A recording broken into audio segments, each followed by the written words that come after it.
Guys, China और Taiwan के बीच चल रहा विवाद अब कभी भी युद्ध का रूप ले सकता है। लेकिन अब सवाल ये उठता है कि दोनों के बीच में आखिर विवाद हुआ क्यों? दरअसल साल 1945 से पहले ताइवान जापान का हिस्सा था, लेकिन वर्ल्ड वॉर 2 में जापान की हार की वजह से ताइवान चाइना को मिल जाता है। वहीं उस समय चाइना पर चाइनीज नेशनलिस्ट पार्टी के चैंग काई शेक का राज था, लेकिन साल 1949 में सिविल वॉर के चलते वहां की communist party Chiang Kai Shek की पार्टी को हरा देती है, जिसकी वजह से वो चाइना छोड़कर ताइवान चले जाते हैं और पूरी दुनिया में खबर फैलाते हैं कि चाइना का असली लीडर वही है।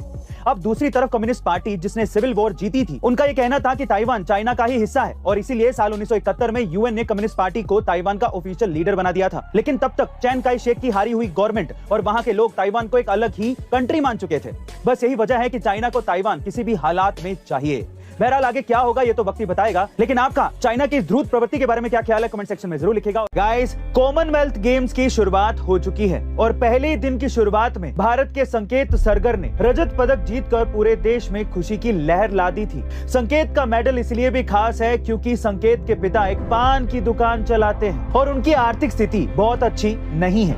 यहाँ तक कि संकेत खुद भी उस दुकान पर बैठते थे, लेकिन संकेत ने खेलो इंडिया गेम्स और यूनिवर्सिटी गेम्स में अपनी पूरी मेहनत और लगन के साथ प्रदर्शन करके खुद अपने टैलेंट के दम पर नए रास्ते बनाए। उनकी लगन ऐसी कि इस कॉमनवेल्थ गेम्स के फाइनल में चोटिल होने के बावजूद भी उन्होंने सिल्वर मेडल जीतकर भारत का नाम रोशन किया। गाइस, संकेत के संघर्ष की ये कहानी हम करोड़ों भारतीयों के लिए गर्व और प्रेरणा की कहानी है। आपका इसके बारे में क्या ख्याल है कमेंट सेक्शन में जरूर लिखेगा। गाइस, अगर आप किताबों से दोस्ती कर लेते हैं ना, तो उससे वफादार दोस्त शायद ही कोई हो सकता है। और जब भी किताबों की बात आती है या फिर उनके कलेक्शन की बात आती है, तो हमारे दिमाग में लाइब्रेरीज का नाम आता है। अब तक आपने बहुत सारी लाइब्रेरीज को देखा होगा या उनके बारे में सुना होगा।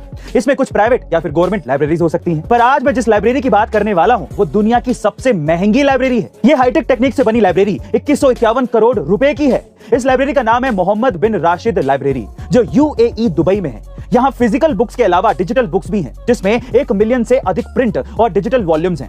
ये बिल्डिंग 7 मंजिला है और इसमें कई सारे विभाग हैं। इस लाइब्रेरी की संरचना एक टिम्बर स्टैंड के आकार की है, जिसे रहल के रूप में जाना जाता है। इस लाइब्रेरी का कुल आकार 54,000 वर्ग मीटर है। यहाँ जनरल लाइब्रेरी, अमीरात library, adult library, children library, media and art library, business library के साथ साथ और भी डिफरेंट लाइब्रेरीज मौजूद हैं। गाइस, किसी भी नौकरी के लिए जब आपको अप्लाई करना होता है तो सबसे पहले आपको रिज्यूमे यानी कि सीवी भेजना होता है। इसी से पता चलता है कि आपने क्या क्या किया है। इसीलिए नौकरी पाने के लिए लोग मजबूत रिज्यूमे बनाने की कोशिश करते हैं। कई नौकरियों में एक अच्छा रिज्यूम सिलेक्शन का पहला क्राइटेरिया होता है, जिसे एप्लीकेंट को पूरा ध्यान रखना होता है। इसे देखते हुए हाल ही में दुनिया के सबसे अमीर लोगों में से एक 66 साल के बिल गेट्स ने दुनिया भर में लाखों युवाओं का विश्वास बढ़ाने के लिए 48 साल पहले का अपना रिज्यूम शेयर किया। उन्होंने कहा, चाहे आप हाल ही में ग्रेजुएट हुए हों या कॉलेज छोड़ने वाले हों, मुझे यकीन है कि आपका रिज्यूमे 48 साल पहले की तुलना में बहुत बेहतर दिखता है। रिज्यूमे उस समय का है जब बिल गेट्स हार्वर्ड कॉलेज में अपने फर्स्ट ईयर में थे।